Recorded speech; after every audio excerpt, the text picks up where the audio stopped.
Live here. Hey, there we go. It's on. Welcome to Let's Talk Chuckwagons. Mike LaBelle along with Ray Croteau Jr. and all brought to you by our friends at Limelight Audio Media and Cinch Oilfield Hauling. And you know, Ray, pretty busy week in Chuckwagon racing. Yeah, actually was really busy and in close coordinates too. So the WPCA was in Dewberry and the CPCA was in Onion Lake, so about 45 minutes apart. And yeah, there's some champions crowned.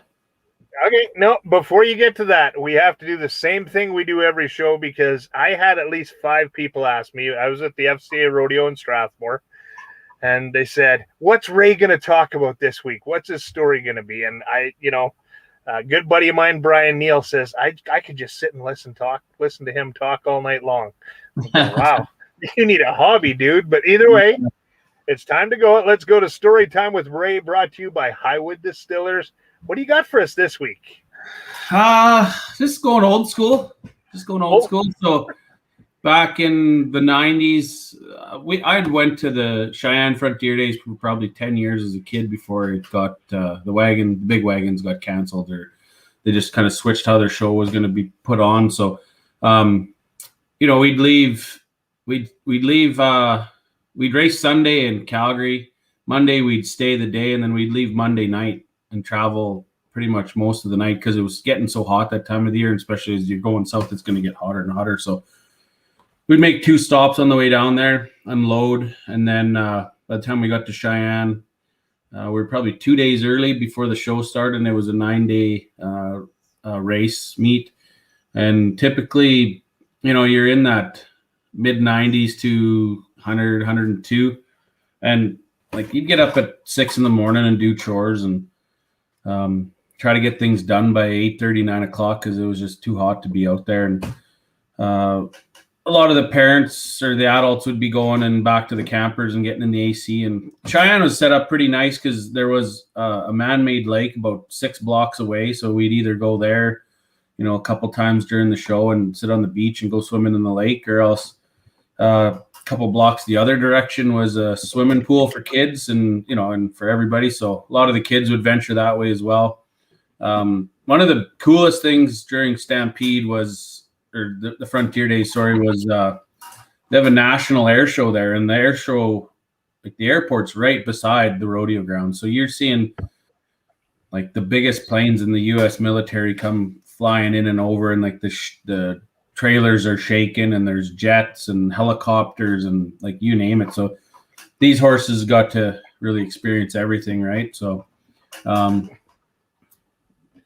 guess one of the cool things they do during the beginning of the rodeo is they shoot off a cannon during the anthem, and in the cannon, when it explodes, there's a American flag and comes out in a parachute. So as kids, we'd chase this flag around and try to catch it, and maybe once a Frontier Days, it would land within the vicinity of us kids running to get it. But anyways, leading on to my story, it's day 10 and we're packing up and heading out of town, and I decided to jump in with Grandpa Ray. And Grandpa Ray at the time had a camper van. He would drive down there, and that's what he'd stay in. And Mame, she would stay home.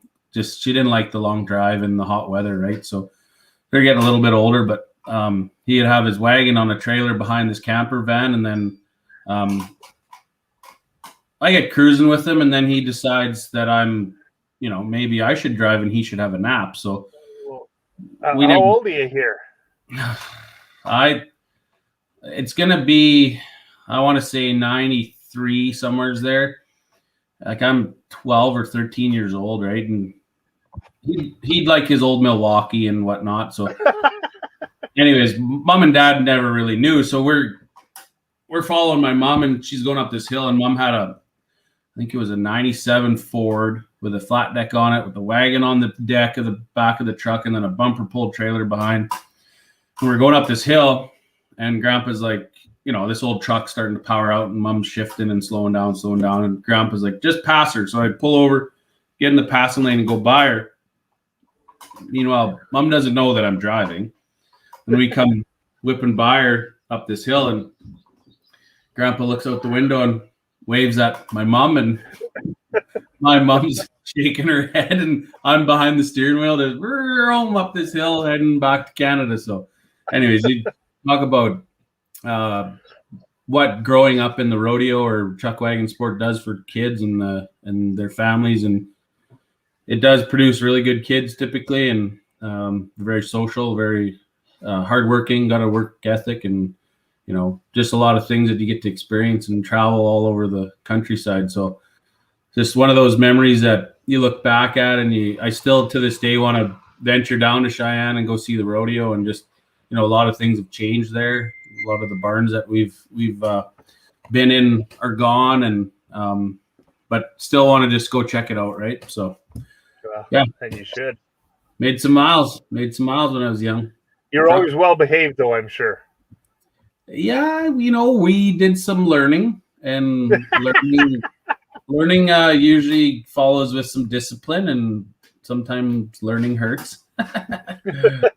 It does. Well, that's awesome. It's great to listen to these stories because I think they're so much fun, really, at the end of the day. Now, let's talk a little bit about where you were on the weekend. I said I was announcing a rodeo, and I know you had a couple of chuckwagon races you could have gone to. Where'd you go? Who'd you hang out with? I ended up going to Dewberry. I'm still really good friends with Chance Flatt, and I love being in the barns and around the horses, and so that's where I went. Got to see a bunch of the guys and hang out and talk horses and get your blood pumping and get all excited. So Chance, he had a pretty good weekend. He's got he's got 5 veteran horses that he's trying to build a core around, and about 10 of the new ones that he's getting into races and stuff. So he drove good. He's got some nice horses there that he broke himself, and he's not borrowing from anybody anymore. So there's a lot to be proud of, and a lot accomplished there. So it was fun because the Friday morning we were hooking an outfit, and it's probably 7:30 in the morning. We had went out to the street dance the night before, and it was a little early in the morning for me. So anyways, we get hooking, and Chance goes, "Croteau, you're driving." And I looked at him, and I'm like, "Do you realize I haven't held a set of 4-ups like reins since 2016?" And like I've been retired that long, And he just laughed. He's like, "You'll figure it out." So anyway, Jordy Fike jumped in the wagon with me, and Jordy and Chance, they've trained quite a bit together the last couple springs because they live fairly close to one another down south there, south of Calgary. And you know what? It's crazy because it felt like yesterday. It was like everything was right there. You had 3 new ones on, and then there was the first time they'd ever been stopped in the barrels, and did a practice turn, and I let them get a little snort under their wings and come whipping out of there. And then Jordy gave me a pull to kind of get them settled down, and got them brought back to the barrels. And we pulled in and stopped, and they stood nice and blew the horn. And, they started pretty good for 3 new ones. And once they got momentum and we got turned around the top, and they really come back to the track, and adrenaline was back, and, the fed the drug a little bit more, right? So, and you and I talked earlier in the week about that, and so you go out, you hook, you do everything. He tells you to jump in the wagon box. Now do you look at yourself in the mirror and you go, "Can I still do this?" Oh, yeah. Like I would in a heartbeat, trust me. I learned after this weekend that, having a job 365 days of the year is great, but having something that you love to do is probably better, for the other, half of the year. So, you definitely miss it, and definitely, because me and Chance, we're pretty like-minded, and, if he lets me drive an outfit, then I really get a feel for him versus just watching how they work. Yeah. We made a couple basic changes over the couple days and seen actual progress, and it was just him asking me and me, telling him my perspective, and him actually trusting me and considering my opinion to be valued. So it means a lot, and and it's even better that it worked, and he didn't tell me I was retarded after, Well, so that's probably for the best. I think you're fairly sane. Now, so you help Chance out. Any other the wagon drivers come to you and say, "Hey Ray, what do you think? Hey Ray, can you give me a hand?" Was it kind of old home week, or was it just you and Flatty hanging out? It was tough because like we'd be walking to Chance's barn or walking somewheres, and you're trying to, everybody wanted to stop and visit, and you couldn't get enough time with everybody over the course of 3 days. But I got Sunday, I jumped in the wagon with Chad Fike, and me and Chad, I was probably the second guy Chad started out riding for. So we have a good relationship that goes a long ways back to when he was just a teenager and young and stuff. So he's got a nice barn there, and he had a set of wheelers that were looked like they just come from the Kentucky Derby. They're 16 and a half hands high and 3 feet wide. Like they're both just beasts. So he had a decent run, and just nice to be in the wagon and see, just see how guys do things. And I got even videoing a couple drivers and watching up close, how they hold the lines and how they turn the top barrel and the different things, and like little things that I started to pick up on, right? So all your senses and your wagon IQ was just dialed in, and it's hard to not feed the bear when you're around things like that and want to get back in the wagon. Well, we get a few days of wagon racing in Dewberry. The end of it all, the dust settles. They have a $25,000 dash. Who wins it all? Chris Molly actually come over from the CPCA. He didn't win it, but I'll tell you how it all broke down. He won the aggregate.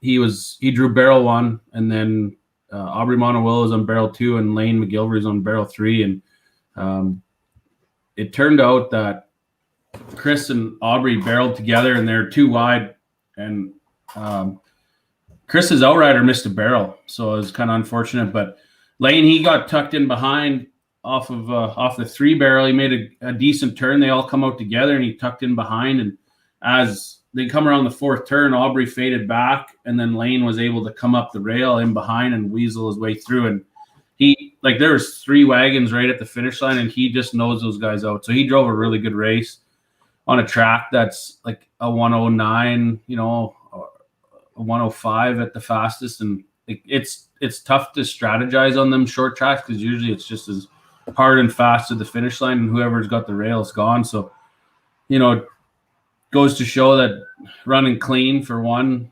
is the winner, and just being smart and saving your horsepower. And I text him. I knew he was leaving the next day. I never got over to his barn there to give him a handshake, but I grew up with Lane. My sisters grew up with Lane and Lorena, his wife, and we were all, we've been in this game since we were kids, right? So you respect when a guy runs a good race like that and comes out with the championship. And he's been a big push behind the races this spring, and wanting somewheres to go and somewheres to race, and getting people sponsors and helping them, the committees. And he's on the board of directors for the WPCA. So it's nice to see a guy that's put the extra effort in and put all the time in behind the scenes and still go and run and race and win. So well, and it's funny you say that, because all the time that I did television and radio for the Chuckwagons and hanging around the barns and you guys and Troy and everyone else, I can't think of anyone that's ever had a bad thing to say about Lane McGilvery. No, he's salt of the earth.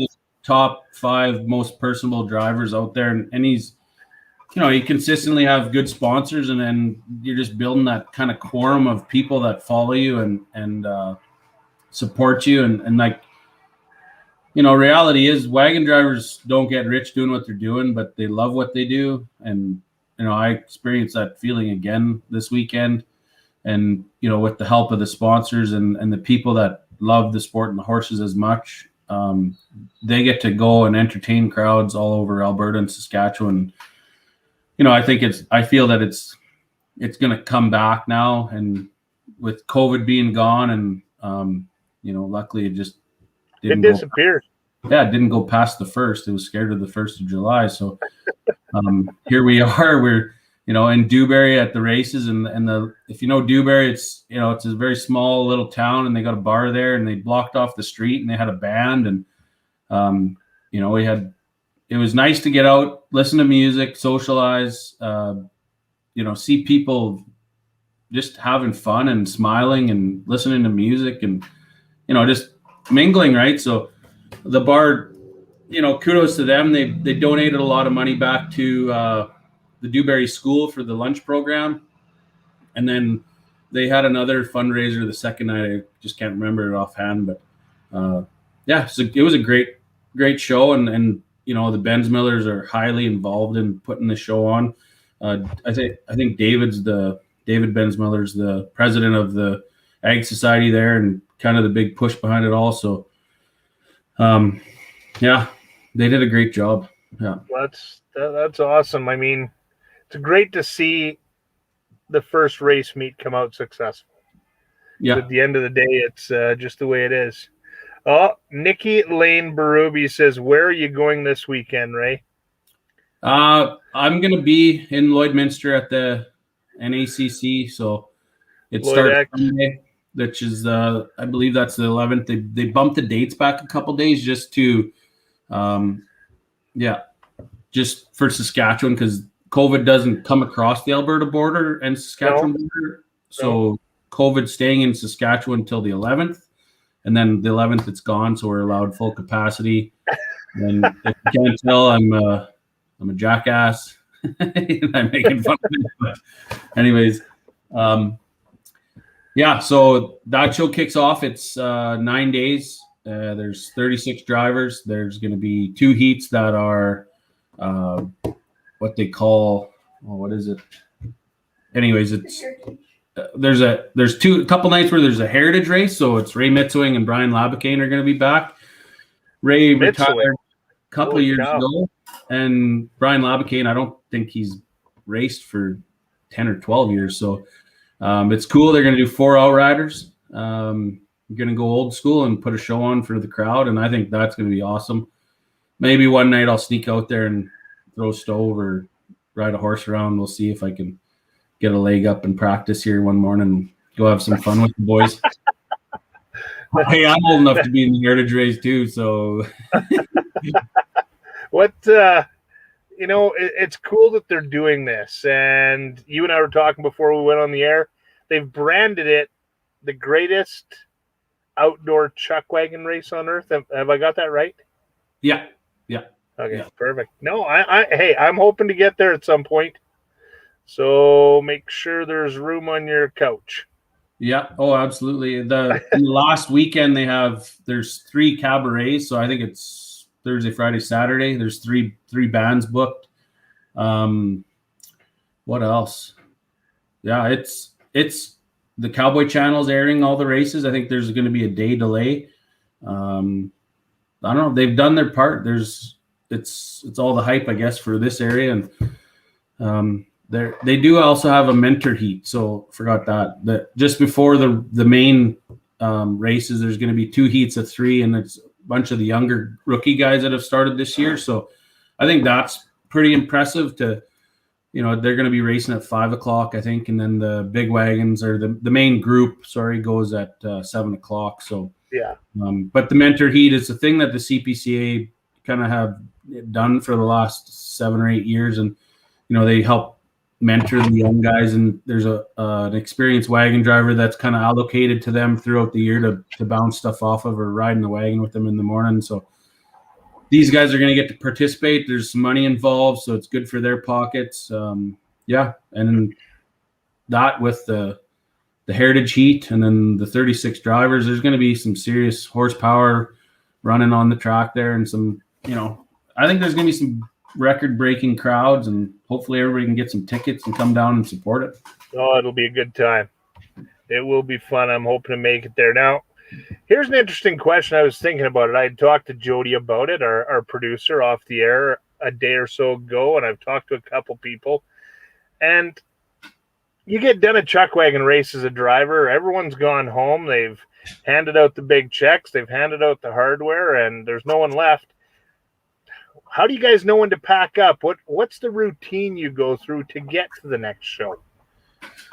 Yeah, I guess a lot of it resolves around where you live. So there's one aspect where either I would head home, if my house was in between, the race I'm at and the next race we're going to, head home for a couple days, turn out there, load up with feed, oats and hay, and maybe switch some horses out, or maybe have a couple injured ones that need some time off and drop them off. Or maybe you need to get back and get home to work. So you do that. And then there's some drivers like, Dewberry just wrapped up and there's guys still parked there. Their next race doesn't start till, I think it's 2 weeks actually in High River. So it starts the same weekend as the last weekend of Lloydminster. And, so they're staying there and they're going to use the track. It's in good shape, and they're going to come watch some of the races in Lloyd and kind of see what it's all about. But yeah, I like to honestly leave the next morning, because typically, Monday morning you travel, horses are, tired a bit from the weekend of racing, and it's just nice to get to, the next show in the next town and get set up and get your feed lined up and just be able to relax. I'd always sit for a day or two. I was pretty reserved when it come to hooking in the morning. I did, just enough, but I wanted to keep horses fresh and not waste any of their performance in the morning if they didn't need the training, or the learning their job. You'd be out there training and doing that type of stuff. But if they didn't need the fitness or the training, I kept them fairly fresh. And then, it seemed to pay off in the fall, right? When the season started getting long and you're, done racing in Ponoka and Calgary, and a lot of guys were running out of horsepower, and I was just seemed to get stronger and stronger as the season went on. So you get to, Rocky Mountain House or Dawson Creek, the later shows, and start beating guys out and running in the top end a little bit more and climbing the standings and stuff like that. So, you get to a new show, and we typically all have our contacts, or, know where we're going to get our straw and our hay bales. The oats, if there's a seed cleaning plant, or you can go down and get a big bulk bag, or if you go to the co-op or the UFA, you can get just the 50-pound bags. But I was lucky I had a oat bin on my truck, so I could go to a seed cleaning plant and pull right up there, and they just dump it right in the top and fill me up. Fill it in. Yeah, it was only 150 bushels, but that would make us probably 10 days if you're packing 20 or 22 head. And I seem to like, if I did shitty at a show, I wanted to get the heck out of there the next morning or that night, just to kind of flush it down the drain and move to the next one. Or there's some other shows like Ponoka that are kind of tight to get into, and there's kind of an unknown order, but if you can get there and get into your spot and get settled, then it's not so hard to park your rig and get your liner set up and stuff like that. So yeah, it's all a wagon preference. I know like Tourniers would typically stay a day or two and move, and just kind of rest and hang out or do some hooking and then kind of get to the next show right before. But each guy had their own routine, and just kind of picked how they wanted to do it. So, well, let's talk a little bit about something you touched on, the rank and file of guys pulling in and where they park at each and every show. Is it they've always parked there, so that's where they park, and the first time you go there you get what's left over, or what? How does that work? Yeah, well, when I left the CPCA, this was 2001 maybe. It was 2003, somewhere there. Anyhow, the CPCA was kind of first come, first serve. A lot of the shows that they go to, they didn't have running water, so you'd either pack water in your liner, or you'd have tanks in your truck, so you'd go fill up the tank and it'd be good for the day, and then every day you'd have to kind of fill up and bring it back to your barn. But when I moved over to the WPCA, it was made very clear that whoever retired the year before, those spots were available, or whoever wasn't racing. And, there's no just pulling in and parking in Kelly Sutherland's spot or Jason Glass's spot. Like, the old boys get their spots and they've had them for 15 years or 20 years, and that's where they go. So that's a good system because, everybody has a routine. They're moving and their timing set up to get to the next show, and they know exactly where they're parking and what, how many gopher holes are there, or what fence posts they pull out of the ground when they get there to park their liner. And, that's just, they have their neighbors and their people they like to be around or that they're used to being around, and they don't want some new punk pulling in and thinking he owns the town and taking his spots. Well, that's good. Well, we're going to do a few more nights this because I think there's a lot more stories and a lot more information that you have for us. But, just like all the other guests we've had in the past, I don't know, couple weeks, we've done the Fast 5 questions. Yeah. I don't know if you're ready for this. You've heard them, so you know what's coming. So I'm going to tip my Smith Built to you right now because I'm pretty sure you're going to bang these out quick. Who is the most famous person in your phone? To date, probably Chris Russell, because he's still played in the NHL. So I text him once in a while. It's funny because he plays for the Oilers, and he flat out is like, if you need to get a hold of me, just get a hold of my wife, because I literally don't have my phone during the season. Like, he just plays hockey and doesn't worry about nothing, right? So there'll be times that I just shoot him a text and it's like 3 days later, and I don't need anything from him or any information, or it's not urgent, but he usually gets back and then we have a bullshit, and it's kind of fun like that. What's your favorite food? Sweet and sour pork. Really? Anything sweet and sour, yeah, on rice. I don't know what it is. It's just delicious. Yeah. You and I are going to hit the odd buffet then. I like this. Yeah. We jump in your truck right now. What music's playing? I've got into they call it the dark country, or, the old school twangy, Coulter Wall, Chris Stapleton. Chris is kind of in with the big dogs right now, but, that kind of style, it's kind of nice. But I'm a, if a guy gets fired up and you're cruising somewhere and one of your high school hits comes on, so you're going to turn it up and jam it out.